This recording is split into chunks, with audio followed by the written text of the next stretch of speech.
सीटों के बंटवारे पर शिवसेना और बीजेपी तकरार के रास्ते पर आगे बढ़ गई है। इस गठबंधन में गांठ दिखाई दे रही है। बीजेपी अध्यक्ष अमित शाह ने कहा है कि सम्मान की कीमत पर समझौता नहीं होगा, तो जवाब में शिवसेना प्रवक्ता संजय राउत ने भी साफ कर दिया कि सीटों पर फैसला शिवसेना ही लेगी। इस पूरे विवाद में अब नजर आज की बीजेपी कोर कमेटी की बैठक पर टिकी है।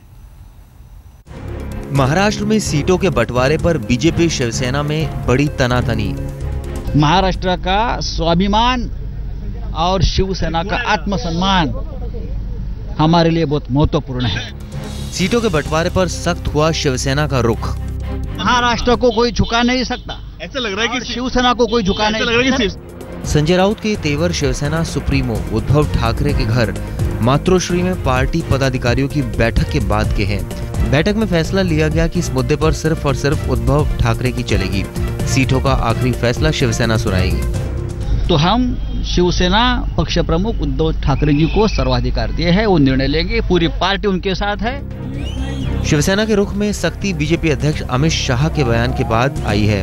कोल्हापुर की रैली में कल अमित शाह ने कहा था कि बीजेपी कार्यकर्ताओं के सम्मान की कीमत पर कोई समझौता नहीं होगा।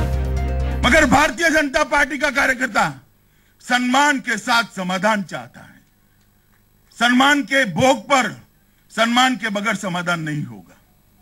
अगर युति बननी है तो मैं दोनों पार्टियों के नेताओं को कहना चाहता हूं, हमारे प्रमुख नेता यहां बैठे हैं, और शिवसेना के मित्रों को भी कहना चाहता हूं, जल्दी इसका दोनों का सम्मान रहे, इस तरह का निपटारा ढूंढिए। जाहिर है गठबंधन में गांठ पड़ चुकी है, लेकिन ये गांठ सिर्फ बीजेपी शिवसेना के बीच नहीं है, बल्कि कांग्रेस और एनसीपी में भी है। कांग्रेस को फैसले के लिए 48 घंटे का अल्टीमेटम देने के बाद अब एनसीपी ने साफ कहा है कि कांग्रेस ने अगर जल्द फैसला नहीं सुनाया तो एनसीपी अकेले चुनाव लड़ने के लिए तैयार है। साफ है महाराष्ट्र में दो गठबंधनों की अंदरूनी लड़ाई दिलचस्प हो गई है। पुणे से पंकज खेलकर और कोल्हापुर से दीपक सूर्यवंशी के साथ वीरेंद्र सिंह गुनावत और साहिल जोशी, मुंबई आज तक।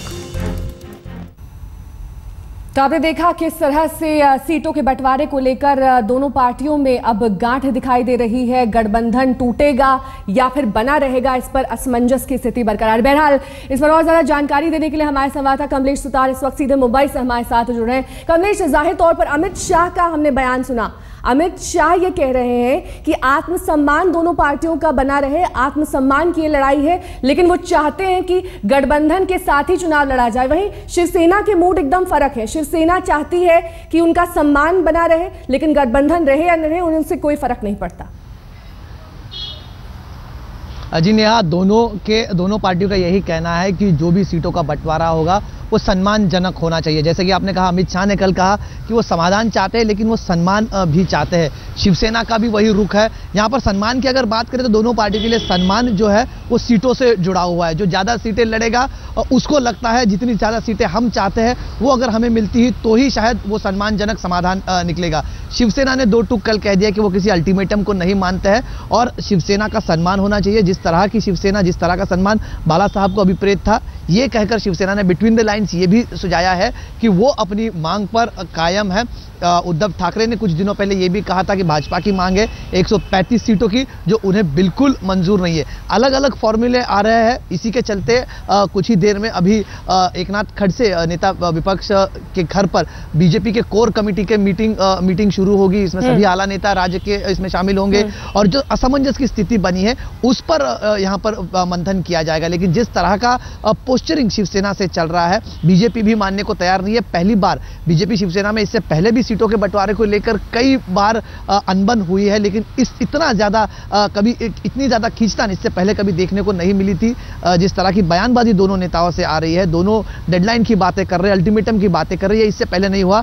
अगर समाधान जल्द नहीं निकलता है तो ये प्रॉब्लम सिर्फ और सिर्फ बढ़ सकती है।